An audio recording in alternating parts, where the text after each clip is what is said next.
এই ক্লাসে আমরা আলোচনা করব হেলানো তলে ঘর্ষণ। হেলানো তলটা আসলে তোমাদের আমি আগেও পড়াইছিলাম এবং বলছিলাম যে আসলে এইটা কিন্তু খুবই ইম্পর্টেন্ট। যখন তোমার এইখানে একটা বস্তুকে রাখছো, যদি সেই বস্তুটাই স্থির থাকে তাহলে কি হবে, এটা কিন্তু আগেও পড়াইছি, সো এটা ভালো করে বুঝতে হবে। চলো আমরা এখান থেকে আগে ফার্স্টে বেসিকটা একটু বুঝি যে আসলে কী ঘটবে এখানে। ফার্স্টে ভাই এখানে যে বস্তুটা রাখছো, বস্তুটার ভর মানে mg কিন্তু কাজ করবে নিচের দিকে। এটা আমরা সবাই জানি, অলওয়েজ টাইমই জানি। এটা আমরা জানি তো নাকি? একটা বিষয় বোঝো, একটা চিত্র বুঝলেই কিন্তু তুমি সবগুলো বুঝতে পারবা। এরপরে তল একটা বস্তুকে এদিকে ধাক্কা দিবে, তাই না? অভিলম্ব যেটা প্রতিক্রিয়া বল, তোমাদের আমি আগে বলছি যে এখানে একটা বল কাজ করবে যেটা হচ্ছে অভিলম্ব প্রতিক্রিয়া বল, মানে সোজা। এটা হচ্ছে আর, এদিকে হচ্ছে অভিলম্ব প্রতিক্রিয়া বল। আর এই বরাবর তোমার হচ্ছে নিচের দিকে আরও একটা, না নিচের দিকে তোমার আরও একটা বল কাজ করবে। আচ্ছা, এরপরে দেখো, ফার্স্টে আমরা দুইটা জিনিস পাইলাম, এটা হচ্ছে আর এটা হচ্ছে এদিকে একটা মনে করো বল কাজ করবে। ওকে, এটা বুঝো, এটা শিখাইছিলাম আগেও। এখানে হবে তোমার থিটা, যদি এখানে থিটা হয় ভাই, এখানে তোমার থিটাই হবে। তারপরে এটা তোমাদের আগে কিন্তু বলছিলাম আমরা, এই বরাবর কাজ করে হচ্ছে এমজি সাইন থিটা, আর এই বরাবর কাজ করে এমজি কস থিটা। প্রত্যেকটা চিত্র হেলানো তলের ক্ষেত্রে কিন্তু এইটা প্রত্যেকটা ক্ষেত্রে হবে, কারণ এদিকে থিটার জন্য এদিকে হচ্ছে এমজি কস থিটা হবে। তুমি এই চিত্র দেখতেছো, সামনের প্রত্যেকটা চিত্রে কিন্তু একই জিনিসই দেখবা। আর এই দিকে তোমার আরেকটা বল কাজ করবে, সেটা হচ্ছে এমজি সাইন থিটা। বিষয়গুলো খুব সুন্দর করে মনে রাখতে হবে, ঠিক আছে ভাই? আর বস্তুটা যখন স্থির, তুমি যদি বস্তুটা এইদিকে যদি কাজ করে, তাহলে ঘর্ষণ কাজ করবে উল্টা দিকে। তো ঘর্ষণটা কিন্তু এখানে হবে এফএস, কারণ এটা স্থিতি ঘর্ষণ। এই যে কয়েকটা সিস্টেম আমরা এখানে দেখালাম, এই সিস্টেমগুলো তোমাকে মনে রাখতে হবে। ফিজিক্সে এই চিত্রটা ভাই তোমাকে বারবার বারবার পড়তে হবে, ঠিক আছে? এই চিত্রটা অনেক বেশি ইম্পর্টেন্ট, এটা তোমাকে কিন্তু বারবার পড়তে হবে। তো কি কি দেখলাম এখানে, এদিকে কাজ করে এমজি সাইন থিটা, এদিকে এমজি কস থিটা, আর এখানে বস্তুর ভর এমজি কাজ করে নিচের দিকে, আর অভিলম্ব প্রতিক্রিয়া বল আর কাজ করে উপরের দিকে, মানে তলের উপরে লম্ব বরাবর। অভিলম্ব প্রতিক্রিয়া বল কাজ করে তলের উপরে লম্ব বরাবর। এই জিনিসগুলো আমাকে মনে রাখতে হবে, কারণ প্রত্যেকটা চিত্রে এরকমই হবে। তো আমরা এখান থেকে দেখো, যদি আমরা এটাকে ওয়াই অক্ষ ধরি, এটাকে যদি এক্স অক্ষ ধরি, তাহলে এখান থেকে সমীকরণগুলো বের করতে পারলেই কিন্তু আমাদের ফার্স্ট কাজ শেষ। তো ভাই দেখো এখানে ওয়াই অক্ষ বরাবর যেটা হবে, আর কস থিটা সব পরস্পর সমান হবে। তো আর সমান সমান তুমি লিখতে পারো এমজি কস থিটা। মানে কথা হচ্ছে এটা যে আর মাইনাস এমন হয় আর কি, MG cos theta equal to zero, কারণ এদিকে তো কোনো ত্বরণ কাজ করে না। তার মানে আমি যদি আর রেখে দিই, আর সমান কত হবে, এমজি কস থিটা হবে। তো আমার মনে রাখতে হবে যে ওয়াই অক্ষ বরাবর এই দুইটার মধ্যে সম্পর্ক হচ্ছে আর সমান এমজি কস থিটা, কারণ বস্তু তো এখানে স্থির অবস্থায় থাকে, তাই না? মানে বস্তুটা এখানে স্থির অবস্থায় আছে, বস্তুটা নিচেও নামতে পারে না, উপরে উঠতে পারে না, বস্তুটা এখানে ব্যালেন্স আকারে থাকে। তো এখানে একটা সমীকরণ গেল ওয়াই অক্ষ বরাবর। এরপর আমাদেরকে এক্স অক্ষ বরাবর কাজ করতে হবে। দেখো এক্স অক্ষ বরাবর দুইটা বল কাজ করে, একটা হচ্ছে তোমার বস্তুটা যদি এই স্থির অবস্থা থেকে এখানে যদি তুমি বল প্রয়োগ করো, এটা বস্তুটা কিন্তু এদিকে আসবে।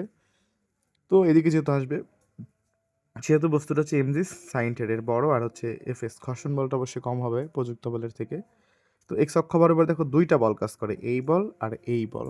এই দুইটা বলের মধ্যে যে বড় বল তাকে আগে লিখবা MG sine theta minus FS equal to zero. এখানে আসলে ত্বরণ নাই, ত্বরণ শূন্য, সহজ কথা। সমবেগে চললে ত্বরণ শূন্য, বা এখানে বস্তু স্থির অবস্থান আছে, ত্বরণ শূন্য। তাহলে এখান থেকে মনে রাখবা যে এই দুইটা বলের মধ্যে তুমি নর্মালি যদি হিসাব করো, অবশ্যই মানে ঘর্ষণ বল ছোট হবে। বস্তু আমার এখানে স্থির অবস্থায় আছে, বাট এই দুইটা বলের মধ্যে এটা বড় এটা ছোট হবে, এটা সমান জিরো হবে। বা আমরা এখন লিখতে পারি, দেখো যে মাইনাস এফএসটা এদিকে পার করলে প্লাস এফএস হয়ে যায়। আর এখানে ধরো তোমার এমজি কস্টটা তো প্লাস আকারেই থাকে, আমি জাস্ট একটু ঘুরাই লিখছি দেখো। মানে বিষয়টা এমন ভাই যে MG sine theta equal to হচ্ছে এফএস, মানে মাইনাস পার হলে প্লাস, এখন এফএস সমান সমান লিখতে পারি এমজি সাইন থিটা। এই যে এফএস মানে কিন্তু মিউ এস আর হয়, এটা তোমরা অলরেডি জানো, মিউ এস আর হয়। আর এখানে এমজি সাইন থিটা হয়। এরপরে দেখো মিউ এস, এখানে হচ্ছে আর এর যে মান সেটা আমরা পাইছি এখান থেকে এমজি কস থিটা। তো এখানে আমি আর এর পরিবর্তে বসায় দিলাম এমজি কস থিটা, এখানে হচ্ছে এমজি সাইন থিটা। উভয় পক্ষে থেকে এমজি এমজি ক্যান্সেল, তাহলে মিউ এস সমান হবে ট্যান থিটা। তো অনেকেই বলবা স্যার কেমনে হয়েছে ট্যান থিটা, তো মিউ এস সমান সমান যেটা হবে কস্ট এখানে তো সাইন থিটা ছিল, আর কস্ট থিটা ছিল গুণ আকারে, পার হলে ভাগ হয়ে যাবে। তো সাইন বাই কস মানে কত হয় ট্যান থিটা। এই যে মিউ এস সমান ট্যান থিটা, এইটা দিয়ে কিন্তু এসএসসি 25 সালের রাজশাহী বোর্ডে একটা ম্যাথ আসছিল। জাস্ট এই সূত্র দিয়ে ম্যাথ করে দিলে হয়ে যেত। হেলানো তলে ঘর্ষণ বলের একটা টপিক দিয়ে আসছিল, এটা দিয়ে আসছিল মিউ এস সমান ট্যান থিটা। তো আশা করি তোমরা এটা বুঝতে পারছো, কেস 1। এরপরে দেখো কেস 2, কেস 2, হেলানো তলে গড়িয়ে গড়িয়ে পড়তেছে, মানে হেলানো তল, বাট যদি সেটা গড়িয়ে গড়িয়ে পড়ে বা গড়িয়ে গড়িয়ে চলে, সেক্ষেত্রে কি ঘটবে এইটা আমি তোমাদেরকে দেখাবো। তো ভাই ঘটনা কিন্তু আগের মতো, এখানে নিচের দিকে কাজ করবে এমজি, সারা জীবন কিন্তু একই রকম কাহিনী ঘটবে প্রত্যেকটার ক্ষেত্রে। তারপরে এখানে তোমার হচ্ছে অভিলম্ব প্রতিক্রিয়া বল কাজ করবে কিভাবে, তলের উপরে লম্ব, এটা তল, এই তলের উপরে লম্ব কোনটা হবে তুমি অবশ্যই বুঝতেছো, লম্ব হচ্ছে এটা হবে, তলের উপরে লম্ব এটা হচ্ছে আর এদিক বরাবর তো একটা বল কাজ করবে, সেটা হচ্ছে এমজি, কি বলতো, এটা থিটা, এটাও থিটা হবে। তাহলে এটা হবে তোমার হচ্ছে এমজি কস থিটা, তোমাদের কিন্তু আমি আগের বারও বলছিলাম একই জিনিস হবে। আর এই দিক বরাবর আর একটা বল কাজ করবে, যেটা হচ্ছে তোমার কি বলতো, এমজি সাইন থিটা। মানে আমরা চিত্রগুলো দেখো বারবার একই জিনিসই করতেছি।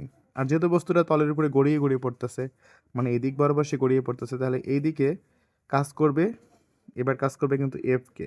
আগের বার করছে এফ এস, কারণ বস্তু স্থির ছিল, এবার তো বস্তু স্থির নাই, বস্তুটা গড়িয়ে গড়িয়ে পড়তেছে।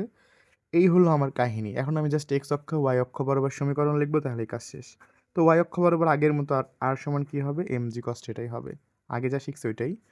এখন এক্স অক্ষে কী হবে ভাই, এবার দেখো এক্স অক্ষে কিন্তু এই এমজি সাইন থিটা বড় আর এফকে ছোট, যেহেতু এটা বড় তাই আগে লিখলাম mg sine theta minus fk equal to m A.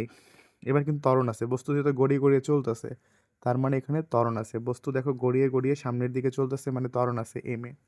তো M G sine theta minus এই যে ভাই এফ কে মানে মিউ কে আর, এফ কে মানে কি লেখা যায়, mu k R equal to m a লেখা যায়।